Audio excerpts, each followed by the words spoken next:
جی بسم اللہ الرحمن الرحیم.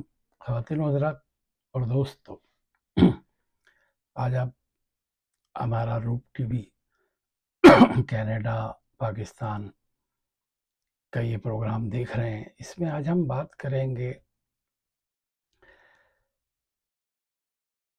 بہت عظیم پنجابی کے شاعر وارث شاہ کے حوالے سے. 20ویں صدی کی بہترین پنجابی شاعرہ جن کی 100 سے زیادہ کتابیں شائع ہو چکی ہیں، امریتا پریتم تقسیم ہند کے دوران ہونے والے خون ریز واقعات پر کس دکھ اور افسوس کے ساتھ وارث شاہ سے مخاطب ہو کر کہتی ہے، اج آکھاں وارث شاہ نو کتھوں قبراں وچوں بول تے اج کتاب عشق دا کوئی اگلا ورقہ پھول. ایک روئی سی دھی پنجاب دی تو لکھ لکھ مارے بہن، اج لکھاں دیاں روندیاں تینوں وارث شاہ نو کہن. اٹھ در مندا دیا دردیا اٹھ دیکھ اپنا پنجاب، اج بیلے لاشاں وچھیاں تے لہو دی پری چناب. اردو میں اس کا کچھ اس طرح سے ترجمہ ہوگا کہ تو نے ایک ہیر کے رونے دھونے پر صفحے کے صفحے سیاہ کر دیے. آج پنجاب کی کتنی ماں بیٹیاں بے آبرو ہو رہی ہیں اور چناب کا پانی ان کے خون سے سرخ ہو گیا ہے. قبر سے نکل اور کتاب عشق کا کوئی نیا باب لکھ، کوئی نیا صفحہ لکھ. بابا بلے شاہ، سلطان باہو، داتا گنج بخش، خواجہ غلام فرید، لال حسین، وارث شاہ، بابا فرید الدین گنج شکر جیسے بزرگ صوفی شاعر پنجاب میں گزرے ہیں، لیکن شاہ وارث کا رنگ ان سے بالکل الگ تھا، جدا تھا. پنجابی شاعری اور ادب میں ان کا بڑا مقام ہے. بہت سے ان کے چاہنے والے انہیں پنجاب کا شیکسپیئر بھی کہتے ہیں. 23 جنوری 1722 کو شیخو پورہ کے نزدیک ایک قصبہ ہے جنڈیالہ شیر خان، وہاں پہ ایک مذہبی سادات گھرانے میں انہوں نے آنکھ کھولی. شروع سے ہی مذہب کی طرف جھکاؤ تھا. ابتدائی تعلیم جو ہے انہوں نے اپنے والد کے زیر سایہ مکمل کی، اور وارث شاہ ایک سچے روحانی پیشوا کی تلاش میں ایک عرصہ تک سرگرداں رہے. قصور میں حضرت مولانا غلام مرتضیٰ کے مدرسے میں فقہ و حدیث کے علاوہ انہوں نے پنجابی زبان کی اور صرف و نحو کی تعلیم بھی مکمل کی. بابا بلے شاہ کے ہمراہ انہوں نے وہاں پہ داخلہ لیا. اس کے بعد فرید الدین گنج شکر کے خاندان میں بیعت کر لی. ہیر رانجھا کا قصہ ایک عام سی عشقیہ داستان لگتا ہے، جس کے لیے روایت ہے کہ اس کی حقیقت معلوم کرنے کے لیے وارث شاہ نے ان مقامات پر جا کر خود معلومات اکٹھی کی. پہلے رانجھا کے گاؤں تخت ہزارہ گئے، پھر وہ کہا جاتا ہے نا ایک جان دو غالب، ان کی قبروں پر فاتحہ پڑھی. یہاں سے ہیر کے گاؤں جنگ گئے، پھر رنگ پور میں ایک مسجد میں قیام کیا، اور پاک پتن میں بابا فرید شکر کے مزار کی زیارت کی. پاک پتن سے تقریباً 12 کلومیٹر کے فاصلے پر ایک تاریخی ملکہ ہانس کی ایک مسجد میں طویل قیام کے دوران داستان عشق ہیر رانجھا مکمل کی.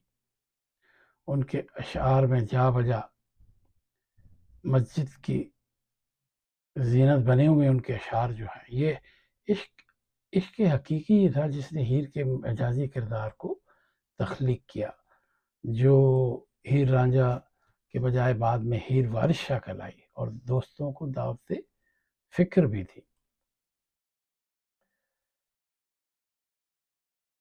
ان کے استاد تھے غلام مرتضیٰ. جب ان کو معلوم ہوا کہ وارث شاہ نے اپنے کئی قیمتی سال ایک عشقیہ داستان لکھنے میں گزار دیے تو بہت ناراض ہوئے، اور سزا کے طور پر انہیں ایک رات کمرے میں بند رکھا. دوسرے دن وارث شاہ کے اصرار پر انہوں نے وہ کہانی خود سنی تو بڑے حیران ہوئے اور کہا، وارثہ تم نے تو تمام جواہرات مونج کی رسی میں پروتی ہیں. یہ ایک مثال دی گئی تھی مونج کی رسی کی. یہ کہانی دو ایسے محبت کرنے والوں کی ہے جو مختلف قبیلوں سے تعلق رکھنے کی وجہ سے، صرف الگ قبیلے ہونے کی وجہ سے اپنی محبت میں کامیاب نہیں ہو سکے۔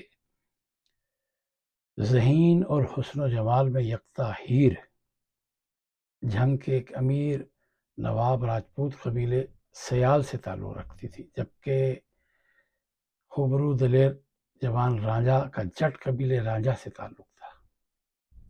باپ کے انتقال کے بعد رانجھا کچھ گھریلو اختلافات کی بنا پر گھر چھوڑ کر رزق کی تلاش میں نکل پڑتا ہے۔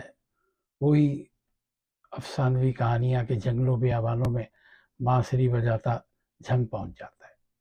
وہاں اس کو دریائے چناب کے کنارے ایک خوبصورت پھولوں سے سجی ہوئی کشتی نظر آتی ہے۔ وہ تھکا ہوا ہوتا ہے، کشتی میں بیٹھ جاتا ہے اور چند لمحوں میں اس کو نیند آ جاتی ہے۔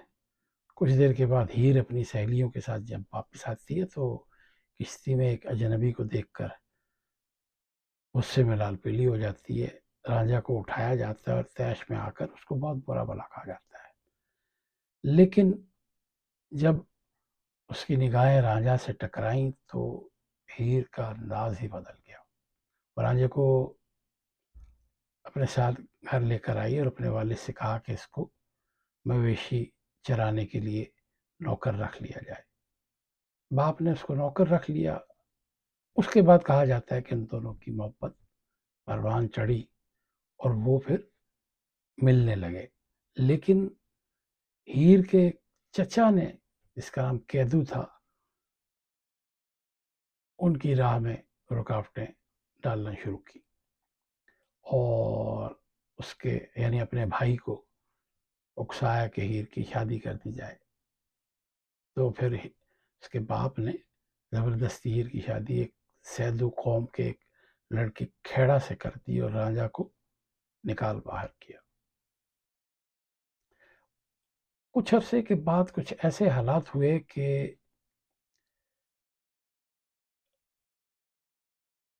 رانجھا جو ہے وہ اس علاقے میں آتا ہے اور اس کی ملاقات ہیر سے ہوتی ہے۔ اس میں ہیر کی جو نند ہوتی ہے وہ اس کو بھرپور سپورٹ کرتی ہے اور ان کو گھر سے کہیں دور بھگانے میں کامیاب ہو جاتی ہے۔ کافی عرصے کے بعد جب بہت مشکلات گزرتی ہیں، باپ کو پتہ چلتا ہے تو ہیر کا باپ آخرکار دونوں کی شادی پر رضامند ہو جاتا ہے، لیکن کہانی یہاں ختم نہیں ہوتی۔ شادی کے دن ہیر کا جو ایک بڑا مشہور کردار ہے، کیدو کا کردار ہے، اس کے چچا کا، جو کہا جاتا ہے کہ وہ لنگڑا کے چلا کرتا تھا، وہ شادی والے دن لڈوؤں میں زہر ملا لیتا ہے جس سے ہیر وفات پا جاتی ہے۔ رانجھے کو ہیر کے مرنے کی خبر ملتی ہے تو وہ غم سے نڈال ہو جاتا ہے اور وہ آ کر وہ لڈو جس میں زہر ملایا گیا ہوتا ہے وہ خود بھی کھا لیتا ہے اور ہیر کے جنازے پر دم توڑ دیتا ہے۔ جھنگ میں ہیر رانجھا کا مقبرہ دربار بھائی ہیر کے نام سے مشہور ہے۔ یہاں ہر سال بڑے ٹھاٹ سے ایک میلہ لگتا ہے۔ پنجاب بھر میں آج بھی یہ قدیم کہانی جو ہے بہت مشہور ہے۔ کوئی قصبہ گاؤں ایسا نہیں جہاں ہیر رانجھے کو بھیروی راگ میں ایک ہی دن میں نہ گایا جاتا ہو۔ چوپال میں لوگ جمع ہو کر بڑے ذوق و شوق سے سنتے ہیں۔ ہیر کی منظوم داستان جو ہے صرف پنجابی ادب کا شاہکار نہیں بلکہ انسانی جذبات اور احساسات کی ترجمان بھی ہے۔ وارث شاہ نے مذہب، ذات پات اور سماجی بندشوں سے بالا ہو کر محبت کو روحانی جذبے کے طور پر پیش کیا ہے۔ داستان ہیر رانجھا میں در پردہ عشق حقیقی کی جھلک نظر آتی ہے۔ جب کوئی ہیر کا نام پکارتا تو وہ کہتی تھی، رانجھا رانجھا کر دل میں آپ پہ رانجھا ہوئی، سدو نی مینوں دے دو رانجھا ہیر نہ کھو کوئی۔ اور امیر خسرو کے نزدیک بھی عشق حقیقی معراج وحدت میں مضمر ہے۔ من تو شدم تو من شدی، من تن شدم تو جان شدی، تاکس نگوید بعد عظیمن دیگرم تو دیگری. اس داستان عشق کو مختلف شاعروں نے اپنے اپنے انداز میں لکھنے کی کوشش کی ہے، لیکن جو پنجابی زبان کی کہاوتیں، محاورے اور چٹخارے اور انداز بیاں وارث شاہ نے محسوس کرائے ہیں، کسی اور کو نصیب نہیں ہوئے۔ وہ ایک درویش صوفی شاعر تھے۔ شہرت ہیر رانجھا کی منظوم داستان عشق سے ہوئی۔ اس کے علاوہ ان کا قصیدہ بودہ شریف کا پنجابی ترجمہ عبرت نامہ، سسی پلوں اور دوڑے ان کے کریڈٹ پر موجود ہیں، جو پنجابی زبان کی جان ہے۔